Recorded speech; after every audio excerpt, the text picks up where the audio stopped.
what traits and qualities do you want in life? Every fear, attack that fear, attack it. Most people these days are really good at hiding. So here's a part of it which I really liked. He said, you have to relive it to learn from it. And I feel like that really links into meditation, right? Meditation's all about noticing that thing. I feel like people suppress a lot of thoughts, feelings, emotions these days. Yeah, pretty much. Like once you become fully conscious of something from your past and feel it and become totally aware of it, only at that point will it start to dissolve. Yeah, exactly. Often we hide away from situations rather than going into the situation. But when we go into the situation, we might get triggered. So instead of hiding, go into it, get triggered, notice it, and let go of those emotions. You have to relive it to learn from it. It's authentic. And that's where it's just something when you suffer and you get to the other side of suffering, the second you talk about it, it comes out this way. They come like, hey, yeah, man, it's pretty tough. Kind of sucked, man. No, it comes out because you're there. When I speak, I go back there. I go back to that bed. I go back to that milkshake. I go back to that crusty ass house. I go back to stuttering. I go back to being fat. I go back to my mom being drugged down the fucking stairs by her hair. And I'm jumping on my dad's back trying to save her. He's beating the shit out of me and I'm all bruised up. I go back there. And that is how you inspire people, by having the courage to go back there, live it, and be better. There were a bunch of questions people had, and it was interesting to see the difference between Goggins and his conviction and the people's conviction when they're asking the question. They were really trying to get some validation from Goggins. They wanted to say something really powerful, which was, you don't have conviction unless what you say is real. So you have to make things real to have that conviction. So when he spoke about his achievements, his running, his stuttering problems, confidence problems in the past, I could see the strong conviction. And actually what I noticed is his eyes were really clear. Often when you look at people, you can notice a lot of different emotions in their eyes, and that can really show you something about the person. But with Goggins' eyes, I thought he might be a bit more angry or something, but I actually saw like a good amount of like contentment, peace, and strength in his eyes. Yeah, it was really good. So the first question was stuttering. How to get over it? Yeah. Easy. I gained a ton of confidence. And the confidence slowed my mind down. When I had no confidence and I was a shell of who I am now, I didn't speak with passion. I didn't speak, I cared what people thought. And when you don't care about that anymore, it's funny. You slow down. You don't speak as fast. You think about what you're going to say, and you don't care how long you have to wait to hear it. You just really start to gain a belief and a confidence in yourself. But before you speak, literally slow down. Talk to yourself. Get your thoughts in order. They're not going to leave the room. I always thought that. Oh my God, they're going to leave because I'm stuttering so bad. Slow down, relax, breathe.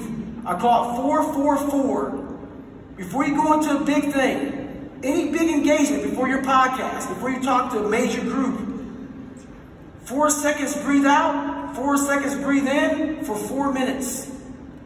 Calm your breath down. Splash some cold water on your face. Get control. Don't allow your feelings to control who you are. That's what goes on in my mind. Right now I'm talking to you, I'm acting like no one else is in this fucking room. I'm focused on you, focused on my thought, focused on my word. That's the discipline you must have with your speech and with everything else. Cheers, man, thank you. Respect. You need to open up your mind while you're alive and figure out how you're dying as you're living. Figure out how you're dying as you're living. Yeah. So I thought I'd talk about some of the lessons that I learned today on the psychological side, and I wanted to share 2 lessons, and I guess these are also trends and patterns that I noticed, especially with the questions that came up.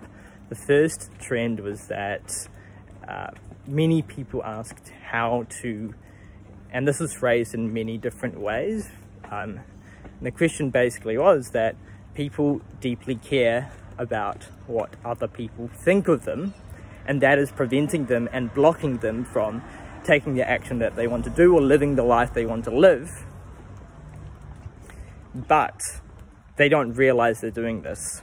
So this could be in business, this could be, you know, different aspects of life. And I thought that was quite interesting, and also pretty relevant to, for example, I come from New Zealand, which has a very tall poppy syndrome type of energy. People drag other people down that are trying to succeed or are succeeding, that are successful, etc. Talk behind their backs, things like that. The first trend.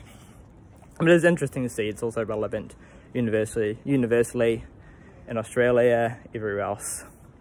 Second thing was that people seem to know what they need to do, but they don't want to take the action, and they don't realize they don't want to take the action because people aren't being honest with themselves.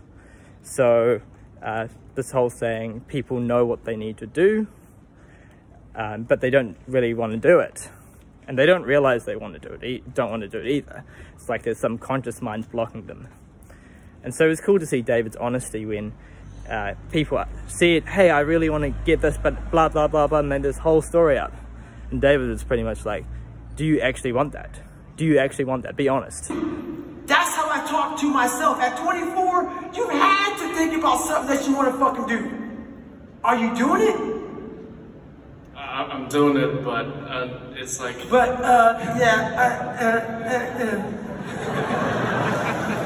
No, when you're doing it, you're doing it. You speak this way about it. I'm not trying to be mean, dude. I'm trying to give you an idea of what it looks like. That's how it looks like. That's how it feels. It feels in here. So go home. Write out exactly. So when someone asks, are you doing it? Fuck yeah, I'm doing it. That's the answer. The answer's like, well, you know, it's kind of like, you know, whatever. Write exactly what you want. Look at it on paper. Write everything down. Write how it looks. Write how it feels. Visualize it. Talk it out. Put the paper away and get to fucking work immediately. You know what I'm saying? That's how that works. That paper is there for a reference point. It's not there to keep writing shit down because you're prolonging the suffering. You're prolonging the failure that's going to come with that. Because there's going to be a lot of failure along the way. It's okay. Don't worry about that. That is where your mind needs to be. That's where mine had to be. I'm talking to you from experience. I'm not talking down to you. I'm talking to myself also right now. So every question I get here, I talk to you, I'm talking to me. So just remember that, all right?